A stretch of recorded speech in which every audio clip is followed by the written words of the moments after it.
Right, so I brought the Ceramic Dagger Incarnon to level cap. This one was kinda surprising how strong this thing is. Do I need Roar? Absolutely not.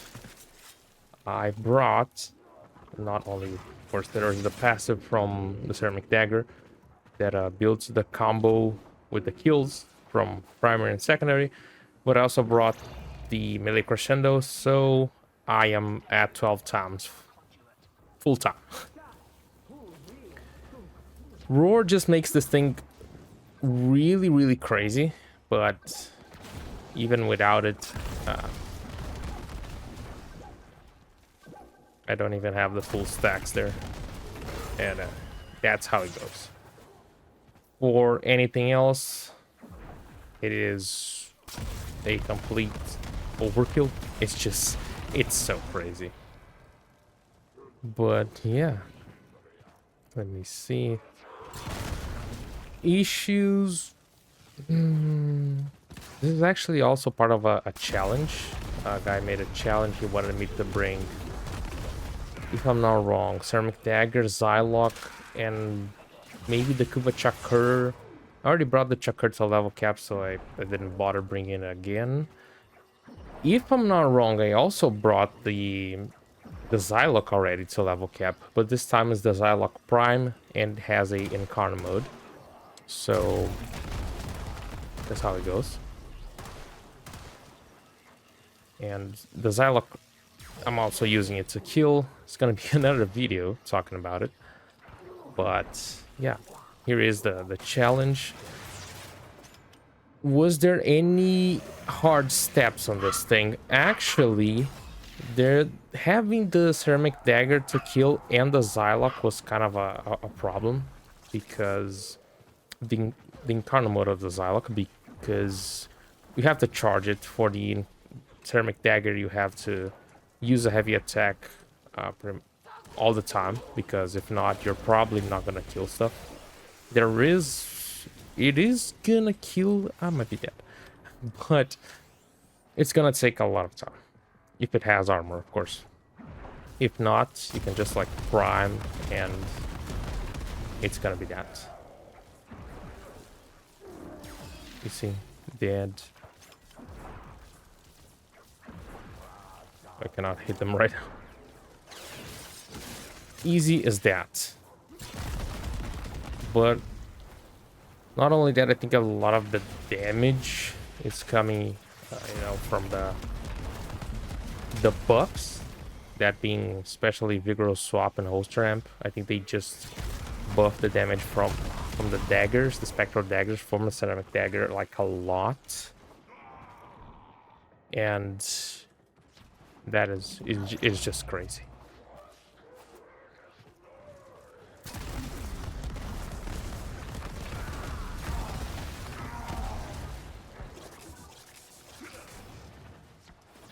Another thing is I'm using Arcane Consequence, and I am not used to this amount of speed. Look at that, oh my god. Let me try the armor strip, see how it goes. If it is the Nox, it might not deal as much damage as I wanted to.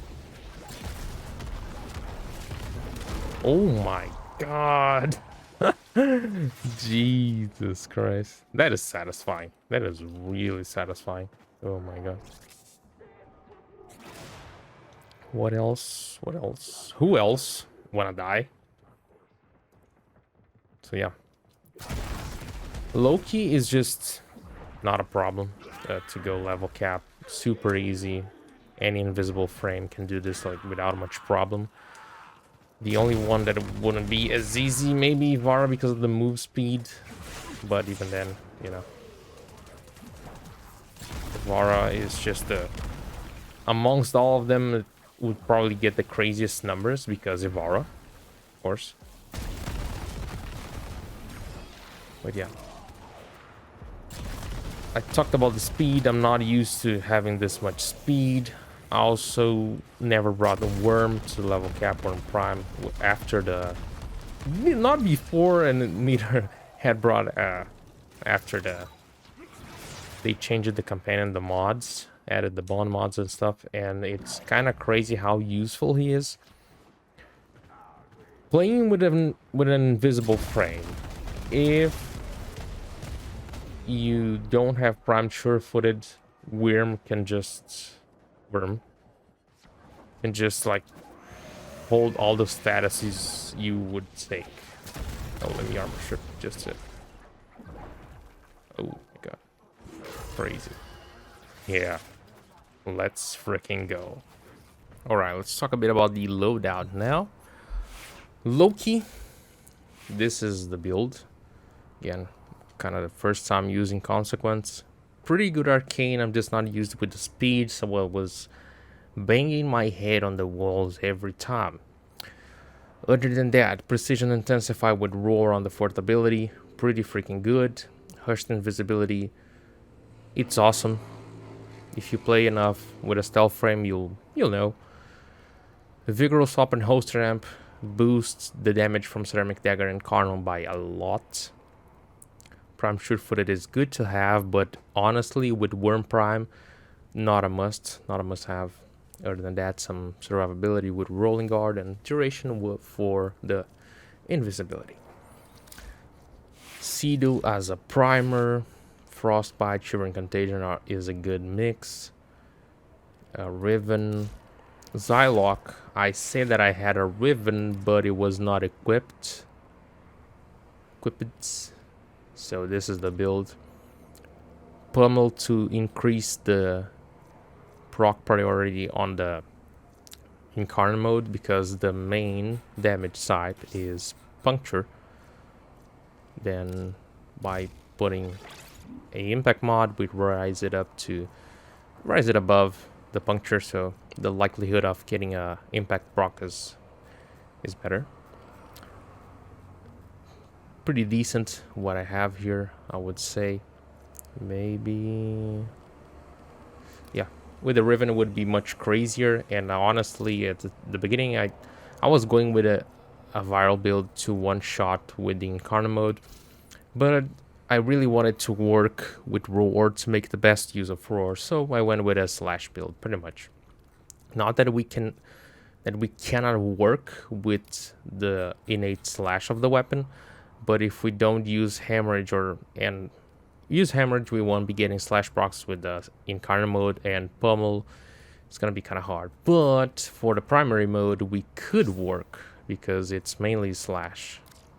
With this, we make it not mainly slash, but then we have 2 chances of getting slash 6 procs. I don't know if that's really that good. You know, when we get impact proc, we have a chance to get slash. When we get slash, we get slash, of course. But yeah, perks. Okay.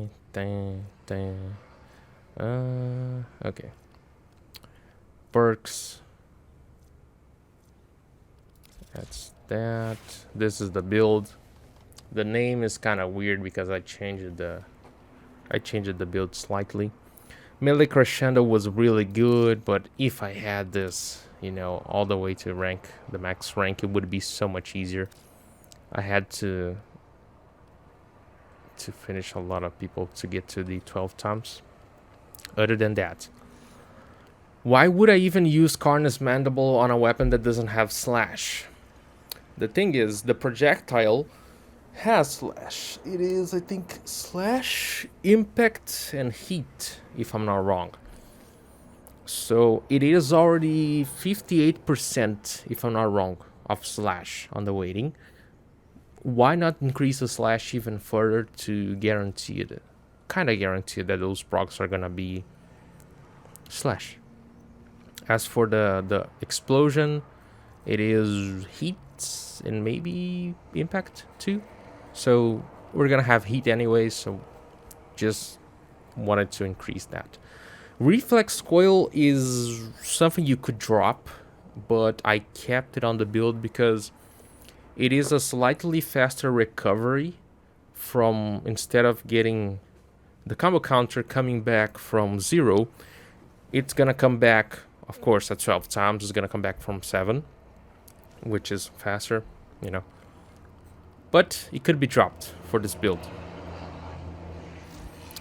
Other than that, Worm Prime, I would remove Duplex Bond. If you're invisible and you have visible targets, you're gonna die for splash damage. It's that. It's a rule, pretty much. It's how it goes.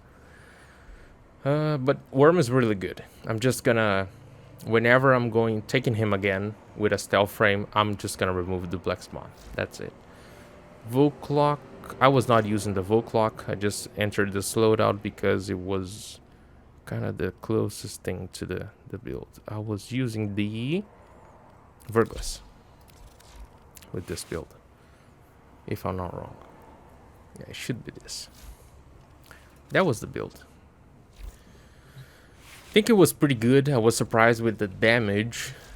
Just Archon shards. Energy max, 4 for energy max, 1 for casting speed. It's good to have some casting speed on Loki, even though his abilities doesn't take a lot of time. It's always good to have some extra frames when you're invisible. You know, at the end of the day, that's gonna end up being some minutes saved, or some minutes under the control, you know. And that's it. I think that was pretty good run.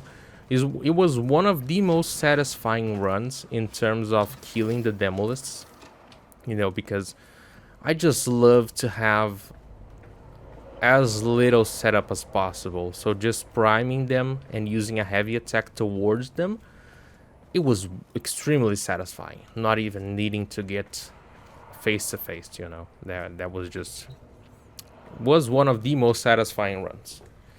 If I had like a better control, thinking about the movement and all the arcane consequence and stuff, I'm not used to having this much speed. And also Kappa has a lot of little places that you can get stuck depending on the rooms that you get.